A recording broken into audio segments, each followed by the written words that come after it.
गुजरात का plane crash हादसा एक बड़ी त्रासदी है जिसने एक दो नहीं बल्कि एक साथ 265 से ज्यादा जिंदगियां एक साथ झटके में खामोश कर दी। एक और जहां पूरे देश में गम और मृतकों के परिवारों के प्रति गहरी संवेदना है, तो वहीं दूसरी ओर मृतक के परिजन अपनों को खोने का गम मना रहे हैं। लेकिन अब इस पूरे मामले पे सियासत की दुकान सज गई है और सस्ती लोकप्रियता का खेल एक बार फिर से शुरू हो गया है। इसमें ना सिर्फ देश के प्रधानमंत्री पे लोग आक्रामक है, बल्कि अमित शाह और बीजेपी के रील वाले नेता ट्रोलर्स गैंग के निशाने पे हैं।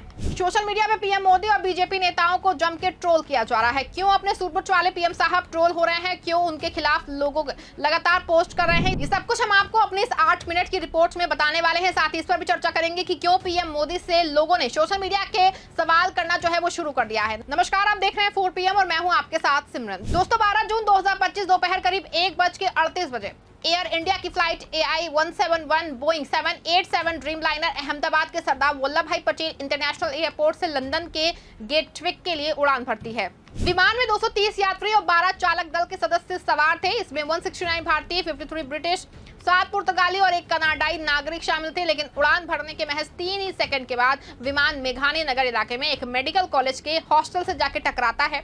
धमाका इतना जोरदार था कि कई किलोमीटर दूर तक काला धुआं दिखाई दिया। विमान आग के गोले में बदल गया। हादसे में न सिर्फ विमान में सवार 241 लोग मारे गए, बल्कि मेडिकल कॉलेज के हॉस्टल में लंच कर रहे 24 से ज्यादा छात्र भी इसकी चपेट में आए। कुल 265 मौतें।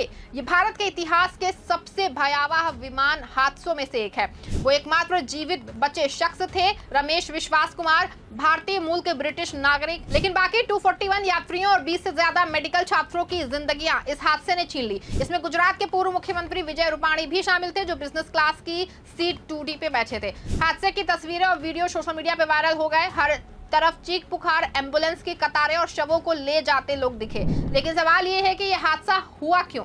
क्या इसे रोका जा सकता था? और सबसे बड़ा सवाल है कि जिम्मेदारी इसकी कौन लेगा? हादसे के बाद जो है केंद्र और राज्य सरकार ने तुरंत राहत और बचाव कार्य शुरू किए।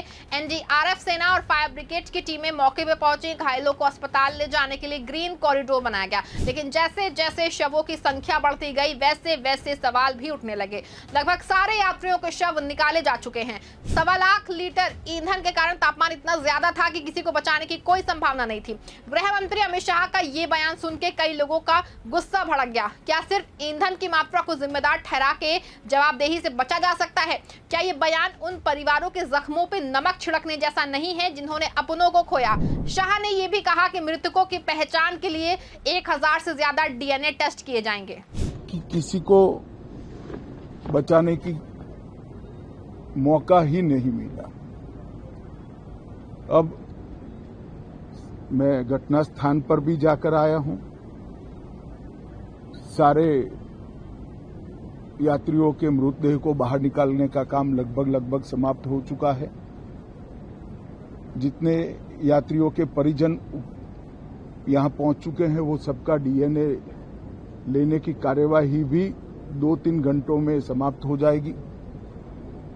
विदेश में जिनके परिजन हैं, उनको सूचना देने की कार्यवाही समाप्त हो चुकी है और जैसे ही पहुंचते हैं उनके भी DNA सैंपल लिए जाएंगे और मृतदेहों की पहचान के लिए जितने मृतदेह मिले हैं, इनके भी DNA सैंपल लेने की कार्यवाही समाप्त हो चुकी है। दोस्तों, सवाल है कि DNA टेस्ट के बाद क्या जिम्मेदार लोगों को सजा मिलेगी?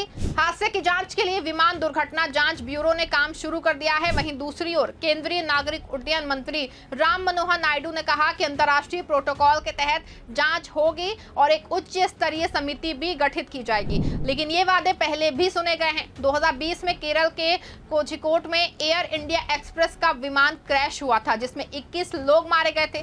तब भी जांच के वादे किए गए, लेकिन क्या कोई ठोस नतीजा निकला? बोइंग 787 ड्रीमलाइनर की सुरक्षा को लेकर पहले भी सवाल उठ चुके हैं।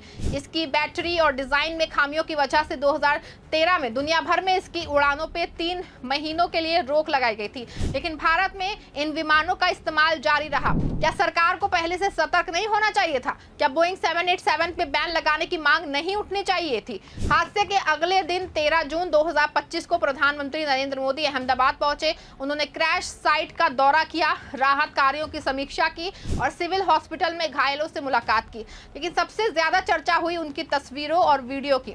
पीएम मोदी ने एकमात्र जीवित बचे रमेश विश्वास कुमार से भी मुलाकात की। उनकी तस्वीरें और वीडियो सोशल मीडिया पे वायरल हो गए, लेकिन इन तस्वीरों ने एक नई बहस छिड़ दी। क्या ये सिर्फ एक फोटो सेशन था? क्या ये तस्वीरें जनता का ध्यान हादसे की जवाबदेही से हटाने की कोशिश थी? अहमदाबाद प्लेन क्रैश में 241 मौतें, 24 मेडिकल स्टूडेंट्स की जिंदगियां खत्म हो गई, लेकिन हमारे पीएम साहब हादसे पे भी कैमरे के एंगल सेट करवा रहे हैं। आपको बता दें कि सोशल मीडिया पे दावा किया जा रहा है कि ये मोदी सरकार है जिसमें इस्तीफा नहीं अब रील बनती है। सोशल मीडिया पे पीएम मोदी की तस्वीरों को लेकर तीखी आलोचना हुई। कई लोगों ने इसे फोटो ऑप करार दिया। विपक्षी नेताओं ने भी सरकार पर निशाना साधा। कांग्रेस ने सवाल उठाया कि 265 लोग मारे गए, तब सरकार सिर्फ तस्वीरें खिंचवाने में क्यों व्यस्त है। सवाल यह भी उठता है कि क्या पीएम मोदी का दौरा सिर्फ एक पीआर स्टंट था? क्या इन तस्वीरों के जरिए सरकार अपनी संवेदनशीलता दिखाने की कोशिश कर रही थी, जबकि असल में जवाबदेही के सवालों से बच रही थी? 265 मौतों के बाद देश को सिर्फ संवेदनाओं की नहीं, ठोस कदमों की जरूरत थी, लेकिन सरकार ने क्या किया? ना कोई बड़ा ऐलान, ना कोई जिम्मेदारी। आइए देखिए कि सरकार को क्या करना चाहिए था। बोइंग 787 ड्रीमलाइनर की सुरक्षा को लेकर पहले भी सवाल उठ चुके हैं। इसकी बैटरी, इंजन और डिजाइन में खामियां सामने आई थी। क्या सरकार को तुरंत इस मॉडल की उड़ानों पर रोक नहीं लगानी चाहिए थी?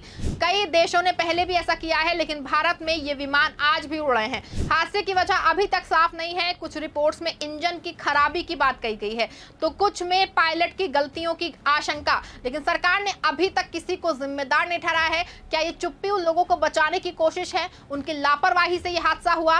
टाटा ग्रुप, जिसके पास एयर इंडिया का मालिकाना हक है, ने मृतकों के परिजनों को 1 करोड़ रुपए की आर्थिक सहायता का ऐलान किया है, लेकिन क्या ये काफी है?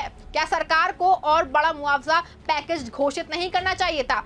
कई परिवारों ने अपने कमाने वाले सदस्य खो दिए, उनकी जिंदगी अब कैसे चलेगी? इस हादसे ने भारत की विमानन सुरक्षा पे सवाल उठाए हैं। क्या सरकार को तुरंत एक राष्ट्रीय विमानन सुरक्षा जो है समिति गठित नहीं करनी चाहिए थी? क्या पुराने विमानों की जांच और पायलटों के प्रशिक्षण के लिए नए मानक तय नहीं किए जाने चाहिए थे? लेकिन इसमें से कुछ नहीं हुआ। इसके बजाय पीएम मोदी कैमरे के सामने आए, तस्वीरें खिंचाई और सोशल मीडिया पे संवेदनाएं जताई।